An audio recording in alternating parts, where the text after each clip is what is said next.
자, 오늘 우리에게 주시는 하나님의 말씀은 요한계시록 2장 4절부터 5절까지의 말씀입니다. 요한계시록 2장 4절, 5절 말씀. 자, 함께 읽겠습니다. 시작. 그러나 내가 너를 책망할 것이 있으니 너희 처음 사랑을 버린 것이다. 그러므로 네가 어디에서 떨어졌는지 생각하고 회개하여 처음 행위를 하여라. 그렇게 하지 않고 회개하지 않으면 내가 너에게 가서 내 촛대를 그 자리에서 옮기겠다. 아멘.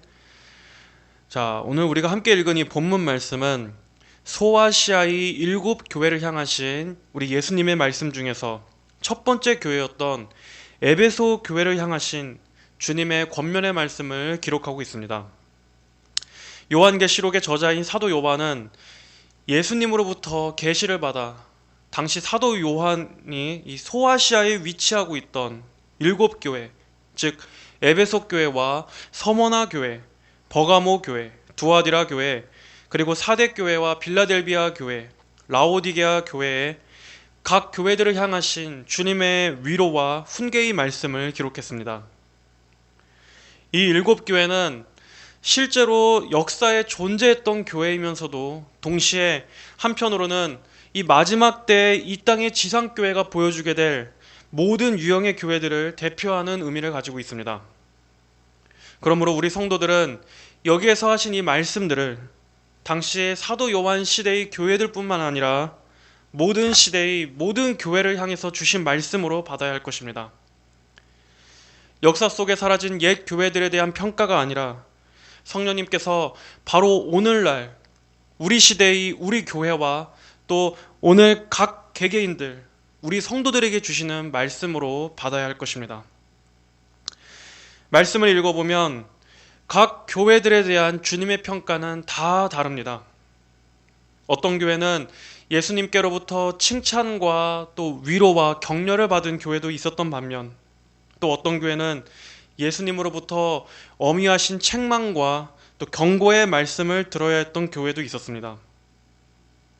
이러한 사실들을 통해서 우리는 비록 교회가 다 같은 주님의 몸이라 할지라도 예수님께서는 모든 교회를 그저 교회라고 다 똑같이 보시지 않으신다는 것을 알 수 있습니다.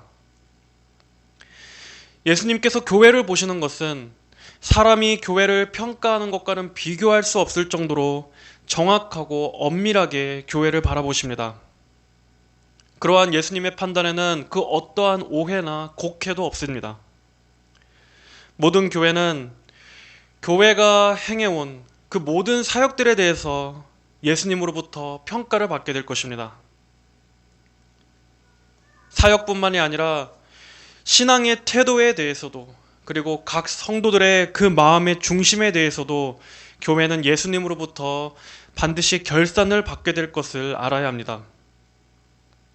그러므로 우리는 한 해를 마무리하는 이 시점에서 여기 요한계시록 2장 3장에 걸쳐 나오는 이 일곱 교회의 유형들을 거울로 삼아서 우리 자신의 신앙을 점검해보고 또 우리 교회는 과연 온전하게 나아가고 있는지 그리고 나의 신앙은 어디 어그러진 데는 없는지 온전한 균형을 이루고 있는지를 살펴보는 유익한 시간이 되기를 원합니다.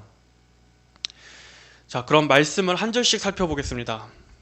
먼저 1절의 말씀입니다. 너는 에베소에 있는 교회의 사자에게 이렇게 써라 라고 말씀하고 있습니다. 자, 여기서 너란 바로 이 요한계시록을 기록한 사도 요한입니다. 그렇다면 사도 요한에게 이 메시지를 기록하게 하신 분은 누구십니까? 오른손에 일곱 뼈를 붙잡고 일곱 금촛대 사이를 거니시는 분께서 이와 같이 말씀하신다. 자, 이분이 누구십니까? 바로 예수 그리스도이십니다.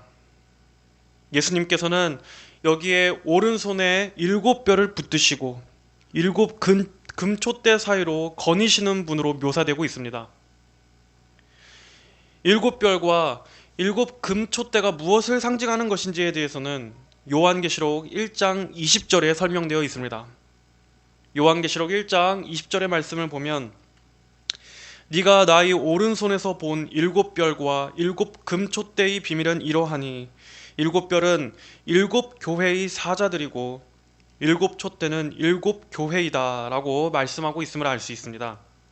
즉 다시 말하면 일곱 별은 소아시아의 일곱 교회의 지도자들, 바로 그 교회의 사역자들을 말하는 것이고, 일곱 촛대란 소아시아의 일곱 교회들을 말하는 것입니다. 하지만 성경에서 말하는 이 일곱이라는 숫자는 단지 숫자 일곱을 뜻하는 것만이 아니라 완전한 또는 모든 것을 뜻하는 것입니다. 그러므로 일곱 교회의 사자라 함은 단순히 일곱 교회의 사역자들만이 아니라 모든 시대의 모든 교회의 지도자들, 교회의 사역자들을 말하는 것입니다. 또한 일곱 교회 역시도 역사상 이 지상에 존재했던 모든 교회들, 그리고 그 교회 안에 있는 모든 성도들, 바로 이 지상교회 전체를 말씀하시는 것으로 이해해야 합니다. 그리고 예수님께서는 오른손에 일곱 별을 붙잡고 계시는 분이라고 말씀하고 있습니다. 성경에서 오른팔 또는 오른손이란 하나님의 권능과 주권, 그리고 하나님의 보호하심을 말씀하는 것입니다. 그러므로 이 말씀은 예수님께서는 교회와 교회의 모든 사역자들, 그리고 교회의 모든 성도들을 그분의 권능으로 보호하시고 붙잡고 계신다는 말씀으로 이해할 수 있습니다. 여러분, 우리 성도들은 인간의 눈으로 볼 때는 비록 교회가 아무리 초라하고 볼품없다 할지라도, 그리고 또 이 세상에서는 교회가 너무나 약한 것처럼 보인다 할지라도, 이 교회는 예수님께서 붙잡고 지키시는 곳이라는 것을 믿어야 합니다. 교회는 단순히 눈에 보이는 그 교회의 크기와 큰 교세 또는 화려하고 편리한 시설이 그 교회의 힘이 아닙니다. 교회의 참된 권능은 바로 교회가 주님의 오른손에 붙들려 있다는 사실에서 나옵니다. 예수님께서는 어떤 음부의 세력도 결코 교회를 이기지 못할 것이라고 말씀하셨습니다. 온 세상이 교회를 위협한다 할지라도 예수님께서 붙드신다면 교회는 결코 무너지지 않습니다. 예수님께서 교회 위에 계시고 교회 가운데 거니신다면 결코 예수님의 손에 붙들려 있는 교회는 흔들리지 않습니다. 그러므로 우리는 항상 사람의 눈을 의식하고 사람을 두려워하기보다는 항상 예수님의 판단과 예수님의 인정을 의식해야 할 것입니다. 온 세상이 연합해서 천만인이 교회를 위협한다 할지라도, 천만인이 교회를 둘러싸고 흔들려 한다 할지라도 예수님께서 교회를 붙잡아 주신다면 그 교회는 견고하지만, 만약 교회가 먼저 스스로 예수님께 불충함으로써 예수님께서 교회를 붙잡고 계시는 그 손을 풀게 만드신다면 교회는 그때 무너지게 되는 것입니다. 하지만 신실하게 주님을 믿고 따르는 참된 교회는 비록 사람에게는 박대당할지 모르지만 예수님께로부터는 강력한 보호를 받을 것입니다. 그리고 교회는 바로 여기에다가 기준을 두어야 합니다. 예수님께서는 에베소에 있는 교회의 사자들에게 이 말씀을 전하라고 명하십니다. 교회의 사자들은 교회의 지도자들과 사역자들은 물론 교회의 모든 성도들을 향해 말씀하는 것입니다. 자, 여기에 나오는 이 에베소 교회는 사도 바울이 제3차 전도 여행 때 브리스길라와 아굴라와 함께 세운 교회였습니다. 에베소라는 지역은 교회가 세워지기에는 아주 어려운 지역이었지만 그럼에도 하나님의 은혜로 이곳에는 복음의 씨앗이 뿌려져서 에베소 교회는 견실하게 성장하고 세워질 수 있었습니다. 잠깐 이 에베소라는 지역에 대해서 설명을 드리자면, 이 성경에서도 자주 등장하는 이 에베소라는 곳은 당대의 문화와 또 문명의 중심지라고 할 수 있는 곳이었습니다. 이곳은 정치적으로나 경제적으로나 수도 역할을 담당했던 곳이었습니다. 에베소는 소아시아에 있는 큰 항구 도시였고 또 근처의 이 세 개의 큰 도로가 한 곳에서 만나는 지역이었기 때문에 에베소란 도시는 무역의 중심지였습니다. 그래서 그만큼 많은 문물이 오가는 요충지였기 때문에 고대 세계의 허영의 시장이라고 불려질 만큼 이곳은 많은 사치와 향락이 가득한 도시로 알려진 곳이었습니다. 또한 에베소 하면 우상 숭배가 가득한 곳이었다는 사실도 빠질 수 없습니다. 여러분, 에베소 하면 어떤 우상이 생각나십니까? 바로 사도행전 19장에 나왔던 그 아데미 여신 아르테미스 신전이 있는 곳이 바로 이 에베소였습니다. 아르테미스 신전은 오늘날까지도 세계의 7대 불가사의라고 꼽히는 신전인데, 그곳에 지지하고 있는 기둥만 127개나 될 만큼 아주 크고 웅장한 신전이었습니다. 바로 그 아데미 여신을 숭배하는 신전이 이 에베소에 자리 잡고 있었습니다. 이 아르테미스 여신은 달의 여신이라고도 알려져 있고 다산과 풍요의 여신으로서 당시 에베소 사람들의 숭배를 받았습니다. 매년 5월이 되면 이 아데미 여신 축제를 했는데, 이때 신전에서는 많은 음행과 또 음란한 제사 의식이 행해지고는 했습니다. 이처럼 에베소라는 지역은 물질적으로 풍요롭고 또 문명이 발달한 대도시였지만 영적으로는 아주 음란하고 극도로 퇴폐적인 온갖 우상들이 가득하던 곳이었습니다. 그리고 바로 이러한 곳에 하나님의 교회였던 이 에베소 교회가 위치하고 있었던 것입니다.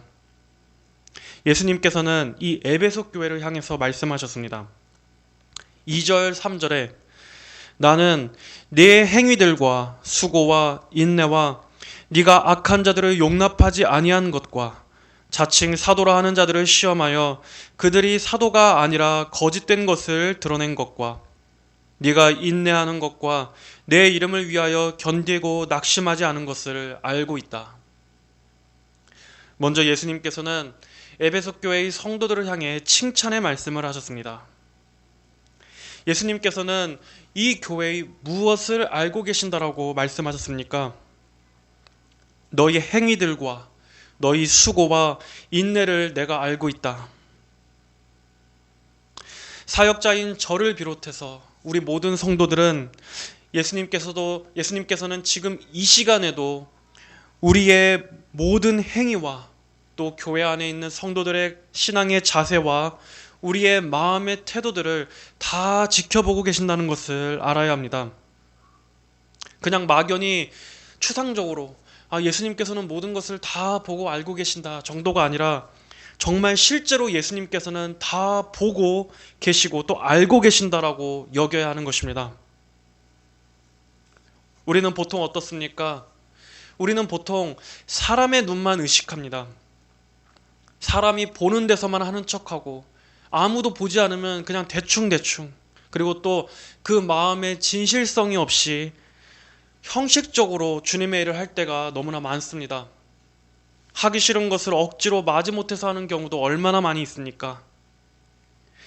나한테 실질적인 유익이 없다면, 나한테 실질적인 이익과 관련된 것이 아니라면 부끄럽게도 우리는 주님의 일을 내 일처럼 생각하지 않습니다.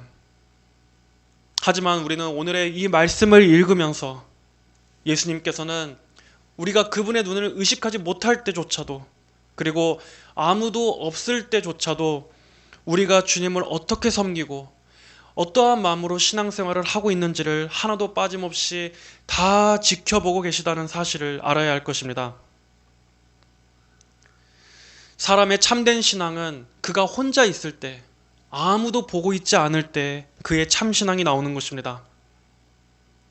그러므로 사람이 보는 데서만 잘하는 것은 아무 소용이 없습니다. 왜냐하면 결국 우리의 최종적인 결산은 사람이 하는 것이 아니라 바로 예수님께서 하실 것이기 때문입니다. 그러므로 우리가 무엇보다도 가장 의식해야 하는 것은 무엇이겠습니까? 바로 예수님의 불꽃 같은 눈입니다. 예수님의 모든 것을 꿰뚫어 아시는 전지하심입니다. 그리고 예수님의 인정입니다. 예수님께로부터 내가 다 안다, 내가 너를 다 보았노라 하는 칭찬을 받는 것입니다.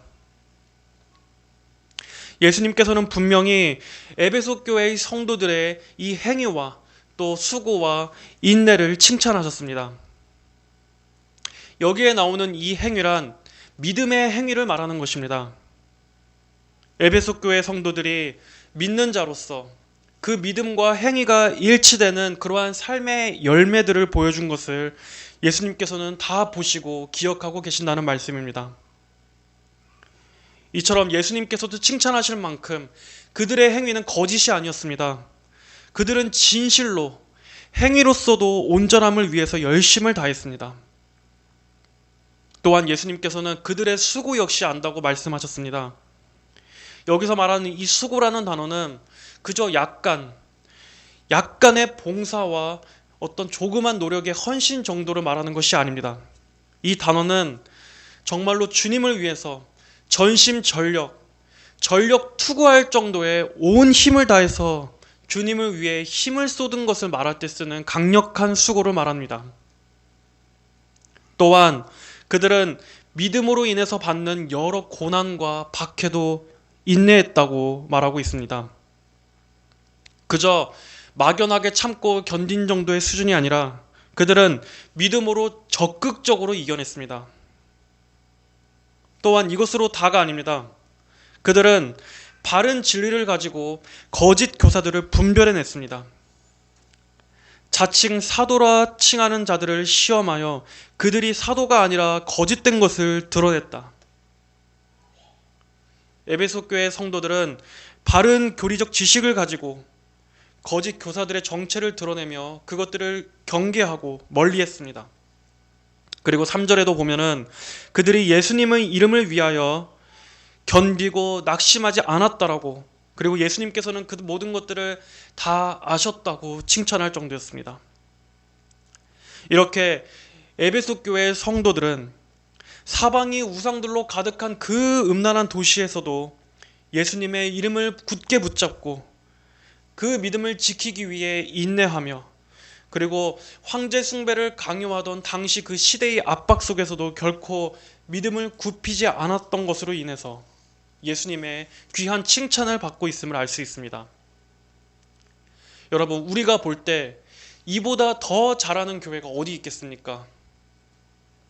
오히려 지금 이 시대에는 여기 열거된 이 중에 단 한 가지라도 예수님의 칭찬을 받을 교회가 과연 있을까 할 만큼 오늘날의 교회는 정말 형편없는 상황인데, 이렇게 믿음의 행위도 있고 온 힘을 다하는 수고도 있고 어려움을 이기는 믿음도 있고, 그런데 그게 다가 아니라 바른 지식과 분별력도 있었습니다. 이렇게 거짓도 분별하고 또 이단적인 것들도 내쫓고 하는 이런 바른 지식도 갖췄는데 이 이상 뭐가 더 필요하겠습니까? 그런데 예수님께서는 그럼에도 불구하고 이런 에베소 교회에 그들에게도 책망할 것이 있다고 말씀하셨습니다. 자, 다 같이 4절의 말씀을 우리가 함께 보겠습니다. 자, 같이 한번 읽어보겠습니다. 4절 시작. 그러나 내가 너를 책망할 것이 있으니 너희 처음 사랑을 버린 것이다. 그러나 내가 너를 책망할 것이 있으니 너희 처음 사랑을 버린 것이다. 이 말씀은 참으로 무서운 말씀입니다. 아마 우리에게도 이 말씀을 읽는 이 개개인들의 마음속에 아마 어떤 분들에게는 이 말씀이 크고 무거운 울림이 있는 분도 있으시리라 생각됩니다.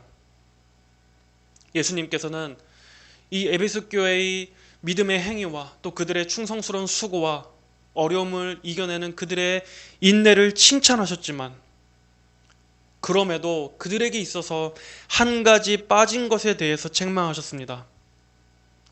바로 그들이 처음 사랑을 버렸다는 것입니다. 그들은 이단들과도 열심히 싸우고 있었고 하나님을 아는 지식도 있었고 또 주님을 위한 봉사와 헌신도 분명히 있었습니다. 그럼에도 그 마음에 하나님을 향한 사랑을 다 잃어버렸던 것입니다. 그리고 그것은 아주 치명적인 한 가지였습니다. 여러분, 이게 가능합니까? 아니 어떻게 주님을 이처럼 충성되게 섬기면서도 하나님께서 요구하시는 이러한 다양한 성령의 열매들을 맺으면서도 어떻게 주님을 사랑하는 마음이 없을 수 있겠습니까? 어떻게 예수님을 향한 사랑이 없이도 이 모든 것들이 가능할 수 있겠습니까? 하지만 우리가 분명히 오늘 이 말씀에서도 읽을 수 있듯이 그것은 가능합니다. 예수님을 사랑하지 않으면서도 얼마든지 설교할 수 있고, 예수님을 사랑하지 않고서도 얼마든지 교회에서 찬양 리더도 할 수 있고, 예수님을 사랑하지 않으면서도 교회에서 구역장을 할 수 있고, 예수님을 사랑하지 않으면서도 얼마든지 금식도 할 수 있고, 철야도 할 수 있고, 기도도 할 수 있고, 이처럼 주님을 사랑하는 마음 없이도 신앙의 의무들을 행할 수 있는 것입니다. 심지어 예수님이 아니라 자기 자신을 예수님보다 열렬히 더 사랑하면서도 얼마든지 주의 일을 할 수 있는 것입니다. 그렇기 때문에 우리가 항상 우리 자신의 신앙의 온전함을 정직하게 살펴야 하는 이유가 바로 여기에 있습니다. 내게 어떤 겉으로의 행위가 있고 또 어떤 열매가 있다고 해서 그것으로 다가 아니라 정말 가장 본질적인 부분, 또 균형 있는 열매가 반드시 있어야 하는 것입니다. 예를 들어 지식만 있고 사랑이 없어서는 안 됩니다. 또 그렇다고 사랑만 있고 지식이 없어서도 안 됩니다. 그리고 사랑하는 마음은 있는데 입으로는 고백하는데 실제적인 헌신은 없는 바로 이러한 류의 신앙들은 다 온전한 균형이 무너진 신앙의 형태입니다. 에베소 교회는 예수님으로부터 예수님을 향한 그 처음 사랑을 너희가 버렸다고 책망받았습니다. 너희가 모든 것들을 다 행하고는 있지만 정작 그 마음 안에, 예수님께서 보시기에 그 마음 안에 가장 중요한 그 간절히 주님을 사랑하는 그 마음은 없었던 것입니다. 사람은 얼마든지 속일 수 있습니다. 지도자로서 또 목사와 설교자로서 하나님을 위해 열심히 수고하는 것처럼 겉으로 포장은 할 수 있습니다. 그리고 또 교회에서 교사로서 사람들에게 성경을 가르칠 수도 있을 것입니다. 교회를 위해서 아침부터 일찍 나가 봉사도 하고 또 내게 맡겨진 직분에 걸맞는 여러 가지 헌신과 책임도 감당할 수 있을 것입니다. 하지만 그 안에 예수님을 진정으로 사랑하는 마음이 없다면 그 모든 것들은 아무 소용이 없는 것입니다. 예수님께서 보시기에 과연 그 신앙의 의무와 그 마음 안에서 무엇을 찾아보실 수 있겠습니까? 우리가 교회의 모든 것들을 감당하면서도 또 그것들을 아주 열심히 잘 해내면서도 우리 안에 예수님을 향한 그 순결한 사랑이 없다면 예수님께서는 그 모든 허울이 아니라 바로 우리 안에 없는 그 한 가지, 처음 사랑을 잃어버린 그것을 책망하실지 모릅니다. 여러분, 우리는 진정으로 하나님을 사랑하고 있습니까? 우리가 한 해를 마무리하는 이 시점에 우리 자신 스스로에게 물어보기를 원합니다.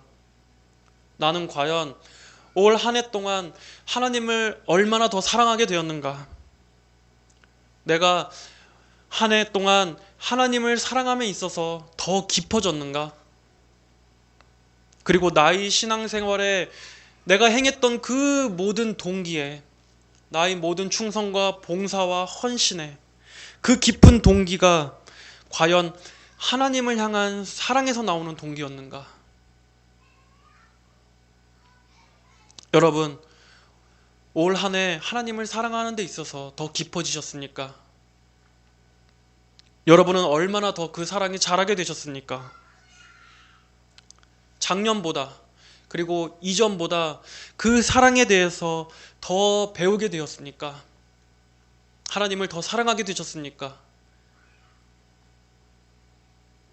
만약 이러한 질문에 스스로 그렇다 하고 대답할 수 있다면 여러분은 올 한 해를 정말로 잘 보낸 것입니다. 하지만 어떻습니까? 혹시 이렇게 스스로 자문했을 때 만약 정직하게 내가 이전보다 작년보다 주님을 덜 사랑하면서 보내진 않았는지, 분명히 예전에는 주님을 향한 뜨거운 사랑의 마음이 있었는데 지금은 싸늘하게 식어버린 것은 아닌지, 도무지 내 마음에서 하나님을 향한 사랑의 마음을 찾을 수 없게 되었다면, 만약 그것이 여러분 한 해의 결산하는 마지막 최종적인 결론이라면, 그렇다면 그것은 참으로 서글픈 일일 것입니다. 우리는 항상 세월이 더 지나가고 흐르면서, 그리고 우리의 신앙의 연차가 늘어날수록 하나님을 사랑하는 이 가장 중요한 마음을 잃어버릴 위험을 조심해야 합니다. 처음에는 뜨거웠지만 시간이 지날수록 구원의 감격도 잃어버리고 영혼들에 대한 연민도 사라져버리고 신앙의 열정도 식어버려서는 안 되는 것입니다. 물론 성도라고 할지라도 항상 그 마음이 한결같을 수는 없습니다. 우리가 그 처음 구원의 감격을 누릴 때처럼 항상 뜨겁고 항상 순수하고 또 항상 충만할 수만은 없습니다. 하지만 그럼에도 불구하고 그것이 우리로 주님을 사랑하는 마음이 없다는 것에 대한 핑계는 결코 돼서는 안 됩니다. 우리는 언제나 그 잃어버린 사랑의 마음을 되찾기 위해서 힘쓰고 애써야 하고 고군분투해야 합니다. 하나님을 향한 그 마음이 식지 않도록 언제나 몸부림을 쳐야 하는 것입니다. 그래서 그 마음을 계속 구하고 더욱더 주님을 그 사랑의 마음으로 섬길 수 있기를 기도해야 하는 것입니다. 참된 성도라면 결코 하나님을 오랜 시간 동안 미지근하게 대할 수 없습니다. 적어도 하나님을 더 사랑하지 못하는 나 자신에 대한 애통함은 있는 것입니다. 그리고 그러한 자신의 모습을 발견할 때 그것을 놓고 하나님 앞에 기도할 수밖에 없는 것이 정말로 구원받은 참된 성도의 심령입니다. 우리가 인간 부부끼리는 세월이 지나면 그 사랑이 식을 수 있습니다. 그 연애할 때의 첫사랑처럼 항상 뜨거울 수만은 없습니다. 그래서 시간이 지나면 부부끼리는 서로 사랑이 아니라 정으로 산다고 말하지 않습니까? 하지만 예수님께 대해서는 그래서는 안 됩니다, 여러분. 우리가 하나님에 대한 사랑이 인간의 사랑처럼 시간이 지날수록 점점 식어지고 점점 작아지고 그저 하나님과 정으로서 지내는 그러한 사랑으로 변질돼서는 절대 안 되는 것입니다. 하나님을 향한 우리 성도들의 사랑은 시간이 지나고 세월이 지나고 신앙의 연차가 더 길어질수록 하나님을 향한 사랑은 더 깊어져야 마땅합니다. 하나님은 더 갈망해야 마땅합니다.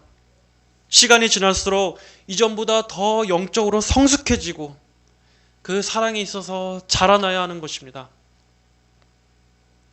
하나님께서는 결코 하나님의 자녀들을 미지근함 가운데 두시도록 우리를 구원하신 것이 아닙니다.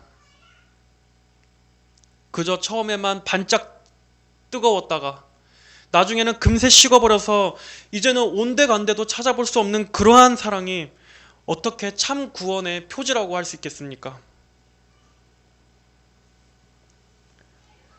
젊은 청년의 때에는 열심히 예배도 참석하고 한때는 하나님을 사랑하던 때도 있었지만 점점 나이를 먹고 이제는 세상에 찌들어서 하나님도 멀리하고 예배도 멀리하고 교회를 떠나버린 그러한 사람들이 많이 있을 것입니다. 그러한 사람들은 교회를 바라보면서 이렇게 생각할 겁니다. 나도 한때는 교회에 열심히 다녔지. 나도 한때는 열심히 예배도 드리고 나도 한때는 기도도 열심히 했지. 하지만 그렇게 과거를 회상하는 믿음은 참된 믿음이 아닙니다. 그렇게 지나간 과거를 회상하듯이 말하는 그러한 신앙은 아주 슬프고 비참한 일입니다. 믿음이란 옛날엔 나도 참 열심히 있었는데, 옛날에 과거엔 나도 그랬는데 하는 그런 것이 아닙니다. 나이가 먹고 우리의 몸이 쇠약해져도 하나님에 대한 사랑은 더욱더 깊어져야 합니다. 이 세상의 모든 것들은 우리가 점점 나이가 들고 기력이 쇠하면 쇠해질수록 그것들을 누릴 수 없고 점차 흥미도 잃게 됩니다. 그러나 하나님에 대한 사랑만큼은 결코 그렇지 않습니다. 하나님께서는 하나님의 사랑하는 자녀들이 늙고 쇠약해진다 할지라도, 몸이 약해지고 노쇠해진다 할지라도 하나님에 대해서만큼은 그렇게 되지 않게끔 만드셨습니다.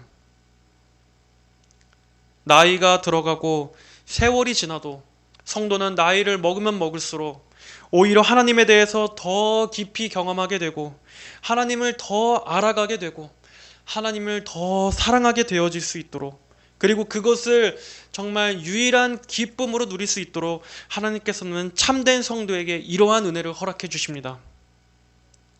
그래서 그는 생각합니다.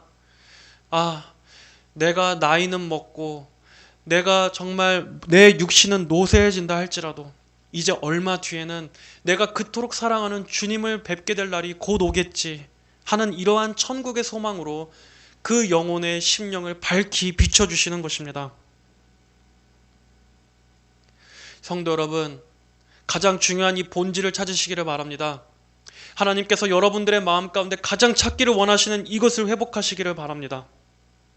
여러분들이 모든 것을 행한다 할지라도, 심지어 그것을 아주 능숙하게 행한다 할지라도 여러분의 그 마음의 중심에 하나님을 향한 사랑이 없다면 모든 것이 다 아무 소용이 없는 것입니다. 너무 분주하게 살아가느라 그 사랑의 마음을 언제 잃어버렸는지도 모른 채 살아가고 있다면 지금이라도 여러분의 마음을 돌아보시기를 바랍니다. 5절의 말씀을 우리가 함께 읽어보겠습니다. 그러므로 네가 어디에서 떨어졌는지 생각하고 회개하여 처음 행위를 하여라. 그렇게 하지 않고 회개하지 않으면 내가 너에게 가서 네 촛대를 그 자리에서 옮기겠다. 여러분 마음 가운데 그 처음의 사랑을 잃어버렸다면 어떻게 해야 하겠습니까? 오늘의 이 말씀은 세 가지를 말씀하고 있습니다. 먼저 첫째는 생각하는 것입니다. 네가 어디에서 떨어졌는지 생각하고, 자, 여기서 떨어지다라는 것은 추락하다, 또 다른 의미로는 타락하다라는 의미를 담고 있는 단어입니다. 여러분 자신을 정직하게 여러분의 과거의 때와 그리고 지금의 때를 비교해서 생각해 보십시오. 이전에는 하나님을 열심히 사랑했는데 지금도 과연 그러한 사랑의 마음이 있는지, 그리고 그 마음을 잃어버렸다면 언제 어떠한 계기들로 인해서 내가 하나님으로부터 멀어지고 내 사랑이 식어지게 됐는지를 생각해 보시기 바랍니다. 분명히 그 사이에 많은 일들이 있었을 것입니다. 여러분의 처음 사랑을 버리게 만든 어떠한 계기들이 분명히 있었을 것입니다. 교회에서 사람으로 인한 상처 때문입니까? 어떤 깨진 관계로 인해서였습니까? 그로 인해서 하나님을 향한 사랑에도 영향을 받았습니까? 아니면 죄로 인해서였습니까? 한때는 죄에 대해서 분명히 경계하고 죄에 대해 예민한 태도를 가지고 있었는데 어느 순간부터 죄에 대해 안일해지기 시작하면서 죄를 아무렇지도 않게 여기게 되었고, 그로 인해서 하나님에 대한 사랑도 서서히 식게 된 것은 아닙니까? 또한 아니면 세상에 대한 정욕과 욕심 때문은 아니었습니까? 언젠가부터 그 마음에 하나님에 대한 사랑보다는 이 세상에 대한 그 사랑이 들어와서 그 마음을 빼앗긴 때부터였습니까? 아니면 혹은 오랫동안 묵혀놨던 죄들을 회개하지 않아서 여러분의 영적인 성장이 멈춰버리게 된 것은 아니었습니까? 아니면 하나님보다 더 사랑하게 된 우상으로 인해서 언젠가부터 내 마음에 하나님보다는 그 사람을 더 사랑하게 된 것은 아닌지, 이렇게 여러분의 그 사랑이 언제 어떠한 계기로 어떻게 떨어졌는지를 생각해 보십시오. 여러분의 그 사랑이 언제 추락하게 되었는가를 생각해 보십시오. 여러분의 그 신앙의 순수함이 언제 타락하게 되었는지를 생각해 보십시오. 그로 인해서 과거에는 분명히 하나님의 은혜로 내 영혼이 풍요로움을 누렸는데 지금은 이토록 공고해지지는 않았습니까? 분명히 그때보다는 여러 가지 교회 일에 능숙해졌습니다. 여러 가지 신앙적인 의무를 아주 유창하게 행할 수 있습니다. 하지만 정작 가장 중요한 이 주님에 대한 사랑을 잃어버리고 행하고 있는 것은 아닌지 생각해 보시기 바랍니다. 네가 어디에서 떨어졌는지 생각하라. 내가 지금 사랑으로 행하고 있는지, 내가 지금 주님을 위해 섬긴다라고 하는 이 모든 일들이 과연 기쁨과 감사함으로 행하고 있는지, 아니면 이미 오래전에 주님을 향한 사랑은 다 잃어버린 지 오랜데 그저 죽은 형식만 행하고 있는 것은 아닌지 여러분 자신을 엄밀하게 살펴보시기 바랍니다. 만약 여러분이 사랑 없이 하나님을 섬기고 있다면 여러분은 그저 종교인일 뿐입니다. 그리고 사랑 없는 신앙, 사랑 없는 믿음은 하나님과의 교제로 이어질 수 없습니다. 반드시 그러한 신앙의 형태는 나중에는 형식주의나 율법주의로 흐르게 될 것입니다. 만약 여러분이 여러분 자신을 냉정하게 살펴본 후에 내가 처음 사랑을 잃어버렸구나 라고 판단된다면, 그렇다면 이제 다음으로는 어떻게 해야겠습니까? 네가 어디에서 떨어졌는지 생각하고 회개하여. 자, 누가복음 15장 18절에 나오는 그 탕자의 비유에서 탕자는 자신의 비참함을 깨달은 후에 그 자리에 그저 그치지 않고 아버지께로 다시 돌아가기로 결심했습니다. 누가복음 15장 18절. 일어나 내 아버지께 가서 말씀드리기를, 아버지, 제가 하늘과 아버지 앞에 죄를 지었습니다. 저는 더 이상 아버지의 아들이라 불릴 자격이 없으니 저를 아버지의 품꾼들 중 하나로 삼아 주십시오 해야겠다 하고, 그리고 탕자는 돌이켰습니다. 여러분, 회개란 하나님께로 다시 돌이키는 것입니다. 자신이 잘못 가고 있는 그 자리에서 털고 일어나 다시 하나님께로 가는 것입니다. 여러분의 마음이 지금 하나님으로부터 너무나 멀리 떠나 있다면 여러분 괜찮습니다. 다시 그 마음을 돌이켜 하나님께로 다시 돌아가십시오. 여러분이 할 수 없다면 하나님께로 그 마음을 돌이키게 달라고 하나님께 기도라도 하십시오. 하나님의 그 잃어버린 달콤한 사랑을 다시 회복하기를 원한다고 간절히 구하기라도 하십시오. 하나님께서는 그 잃어버린 사랑을 다시 회복하기 위해서 눈물로 간구하는 그 기도를 결코 멸시하지 않으십니다. 사랑 없는 마음으로 그저 형식적으로 행했던 그 모든 시간들을 회개하시고 다시 주님만을 원한다고 간절히 구하시기를 바랍니다. 이어서 성경은 또 말씀합니다. 네가 어디에서 떨어졌는지 생각하고 회개하여 처음 행위를 하여라. 죄에 대한 자각과 고백만으로, 뉘우침만으로 그쳐서는 안 됩니다. 돌이켜 처음 행위로 돌아가야 합니다. 그렇다고 여기서 행위라고 해서 단순히 행위만을 가리키는 것이 아닙니다. 바로 그 행위의 근원인 근본적인 마음의 변화까지를 말하는 것입니다. 성도 여러분, 하나님을 사랑하는데 방해가 되는 그 모든 것들을 끊고 다시 하나님 앞에 하나님을 사랑했던 그 처음 마음, 처음 사랑, 처음 행위들을 가지십시오. 하나님을 더 알고 싶어 했던 그 마음을 구하십시오. 하나님을 사랑함으로 인해서 그 마음이 터질 것 같이 벅찼던 그 마음을 구하십시오. 하나님께 대해 지금처럼 이렇게 인색한 것이 아니라 정말 예전에 그 모든 것을 다 드리고자 했던 그 마음을 다시 구하십시오. 예배의 즐거움을 회복시켜 주시기를 구하십시오. 하나님을 알아가는 데서 기쁨을 누렸던 그 마음을 구하십시오. 너무나 기도에 갈급해서 하나님께 정말 열심히 기도했던 그 기도의 열정을 회복시켜 달라고 구하십시오. 영혼에 대한 애타는 연민으로 가득 찼던 그 영혼 사랑을 다시 구하십시오. 그리고 지금처럼 그렇게 말씀에 대해 냉소적이고 닫혀있는 마음이 아니라 정말 말씀에 대한 사모함이 너무나 커서 강단에서 선포되었던 그 설교 말씀을 꿀같이 들었던 그 순수한 마음을 다시금 회복시켜달라고 하나님께 구하십시오. 하나님께서는 사랑 없이 많이 봉사하고 많이 바쁘게 움직이는 것보다 여러분이 진정으로 하나님을 사랑하고 있는가, 여러분이 진정으로 하나님을 사랑하는가 하는 그 간절히 사랑하는 마음을 하나님은 더 원하십니다.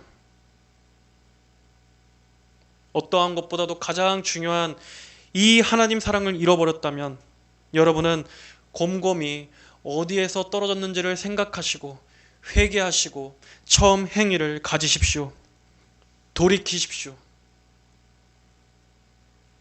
그러므로 네가 어디에서 떨어졌는지 생각하고 회개하여 처음 행위를 하여라.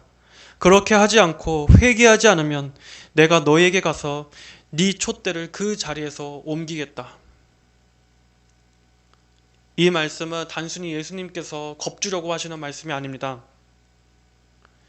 정말 진정으로 예수님을 사랑하지 않는 모든 자에게는 바로 이 말씀처럼 예수님의 무섭고 냉혹한 심판이 있을 것입니다. 회개하지 않으면 내가 너에게 가서 네 촛대를 그 자리에서 옮기겠다. 예수님께서는 내가 너에게 가겠다고 말씀하십니다. 이 말은 즉 예수님의 최종적인 재림을 가리키는 것이면서 동시에 지금 현재의 즉각적인 회개를 촉구하는 말씀입니다. 이 말씀은 긴박하게 너희의 그 마음, 지금 그 마음을 돌이키라는 말씀으로 받아야 합니다. 그리고 네 촛대를 옮기겠다. 여기서 이 촛대로 옮기시겠다는 것은 끝까지 회개하지 않고 너희가 만약 그 온전함을 추구하지 않는 채로 그대로 남아있겠다면 교회의 이름을 역사에서 지워버리시겠다는 아주 강력한 말씀입니다. 그리고 장래의 마지막 최종적인 심판뿐만 아니라 지금 이 현세에서도 내가 너와의 교제를 끊어버리시겠다는 뜻의 무서운 말씀인 것입니다. 그만큼 예수님에 대한 사랑은 우리 신앙의 가장 본질적인 문제입니다. 어떤 부차적인 문제, 부차적인 열매가 아니라 가장 먼저 점검해야 할 우리 신앙의 가장 밑바탕인 것입니다. 그만큼 예수님을 사랑하지 않는 것은 가장 큰 죄입니다. 만약 이것이 가벼운 것이었다면 오늘 이 말씀처럼 내가 너에게서 촛대로 옮겨버리겠다 하는 이러한 말씀은 하지 않으셨을 것입니다. 그리고 우리가 그냥저냥 적당히 신앙생활해도 그냥 적당하게 예수님을 사랑해도 우리의 구원이 자동으로 천국에 가는 것이었다면 라오디게아 교회에게 하신 말씀처럼 내가 미지근한 신앙을 가진 너를 내 입에서 토해내겠다 하는 이 정도로 센 말씀은 하시지 않으셨을 것입니다. 그러므로 성경에 있는 모든 말씀이 진리듯이 오늘 이러한 예수님의 말씀 역시도 그저 겁주는 경고용의 말씀이 아닙니다. 여러분들은 결코 이 말씀을 가볍게 흘려듣지 마십시오. 참된 성도라면 오늘의 이 예수님의 말씀으로 인해서 오히려 그 마음의 찔림을 받고 돌이켜 회개하는 계기로 받아들일 것입니다. 그래서 그는 예수님 앞에 자기의 마음을 애통하며 자복할 것입니다. 주님, 제 안에 주님을 향한 사랑을 전혀 찾아볼 수 없습니다. 주님, 제 안에 너무나 많은 사랑들이 가득하기에 정작 가장 중요한 주님을 향한 그 사랑을 언젠가 잃어버리고 말았습니다. 주님, 제 마음에서 다시금 그 사랑을 회복시켜 주시옵소서. 주님을 사랑하는 그 마음을 다시 온전하게 되살려 주시옵소서라고 구할 것입니다. 그리고 하나님의 구원의 계획 가운데 있는 영혼들은 반드시 그 사랑 안으로 다시 돌아오게 될 것입니다. 비록 그의 신앙의 여정 가운데에서 한때는 그가 예수님을 떠나서 이 세상 가운데 방탕할 때도 있을 것이고 또 그 마음에 주님을 향한 사랑이 식어질 때도 분명히 있을 것이지만 그가 정말 하나님의 택자라면 결국 하나님께서는 어떠한 계기로든 반드시 하나님의 사랑하시는 그 자녀를 다시 하나님 앞으로 돌려놓으실 것입니다. 하지만 그럼에도 여전히 거짓 신자, 위선자들은 예수님의 이러한 분명한 경고에도 불구하고 자신 안에 하나님을 사랑하는 마음이 없는 그 죄를 회개하지 않을 것입니다. 자기가 처음 사랑을 버렸다는 것을 알지도 못하고 인식하지도 못할 것입니다. 그리고 여전히 자신의 외식적인 종교 행위의 안주에 그대로 눌러앉아 있을 것입니다. 나는 뭐 이만하면 됐다고, 이 정도면 적당하다고 생각하면서 결코 돌이켜 회개하지 않을 것입니다. 그러므로 여러분은 오늘 예수님께서 주시는 이 말씀을 신중히 들으시고 부디 옳게 반응하시기 바랍니다. 성도 여러분, 이제 한 해의 마지막 주간입니다. 한 해 동안 과연 나는 하나님을 사랑하는 것에 있어서 얼마나 더 진보했는가? 이번 2023년 동안 일어났던 많은 일 가운데에서도 나는 그 모든 일들을 통해 하나님을 사랑하는 계기로, 하나님을 더욱더 사랑하는 유익으로 삼았는가 하고 스스로 생각해 보시기 바랍니다.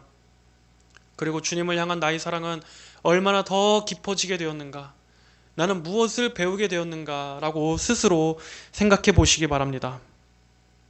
그리고 우리의 부족함과 온전치 못함을 발견하게 되신다면 생각하시고 회개하여 처음 행위를 가지시기를 바랍니다.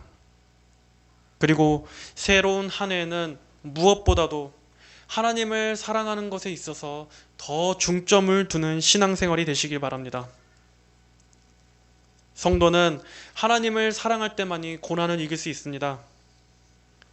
만약 여러분이 사랑이 없다면 우리의 신앙생활은 무겁고 고되고 힘든 것이 되겠지만, 여러분이 진정으로 하나님을 사랑한다면 여러분은 그 어떠한 모든 것도 능히 감당할 수 있을 것입니다. 하나님을 사랑하는 것은 우리의 모든 가장 근본적인 동기이면서 우리의 모든 가장 깊은 동기가 되어야 할 줄로 믿습니다. 어제보다 오늘이 더 하나님을 사랑하고, 또 작년보다 올해가 더 하나님을 사랑하게 되고, 그리고 올해보다는 내년이 더 하나님을 사랑하는 그러한 신앙이 되시기를 바랍니다. 성도는 그렇게 세상에 대한 사랑은 점점 작아지면서 주님을 향한 사랑은 더욱더 커져가게 되고, 그리고 결국 그렇게 사랑하는 주님의 품에 안기게 되는 것입니다. 하나님을 더욱더 사랑하시고, 또 그로 인해서 하나님의 그 사랑을 더욱더 충만하게 받고 누리시기를 바랍니다. 그로 인해 영혼의 참된 기쁨과 풍성함과 부요함을 누리게 되시는 여러분이 되시기를 주님의 이름으로 간절히 축복합니다. 다 함께 기도하겠습니다. 사랑과 은혜가 풍성하신 하나님 아버지, 감사합니다. 오늘 이렇게 또 주님을 사랑하는 그 마음을 점검해 볼 수 있는 그러한 은혜를 베풀어 주셔서 감사합니다. 올 한 해를 돌아볼 때 과연 우리가 주님을 더 사랑하게 되었는가, 또 주님을 더 깊이 사랑하게 되었는가를 생각해 볼 때 아버지, 참으로 부끄러운 것들이 많이 있음을 주여 회개합니다. 아버지, 우리가 주님의 일들을 열심히 감당한다고 하면서도 정작 가장 중요한 본질인 이 하나님을 향한 사랑에 있어서는 턱없이 부족하고 또 전혀 진보하지 않았음을 주여 봅니다. 아버지, 우리의 모든 이러한 죄악을 용서하여 주시고, 아버지, 형식적이고 외식적인 겉으로 보여지는 행위에만 열심을 낼 것이 아니라 정말 예수님께서 보시기에 가장 귀하게 여기시는 그 주님을 향한 순결한 사랑을 회복할 수 있도록 은혜를 베풀어 주시옵소서. 정말 새해에는 모든 신앙의 의무 가운데 하나님을 너무나 뜨겁게 사랑하는 그 마음이 우리의 동기가 되게 하여 주시옵소서. 아버지, 장차 앞으로 이 세상은 더욱더 험악해져 갈 것이고, 또 교회와 우리 성도들에게는 앞으로 큰 고난이 기다리고 있을 것인데, 우리 안에 주님을 향한 사랑이 없다면 우리가 어떻게 그 어려운 말세를 이겨낼 수 있겠습니까?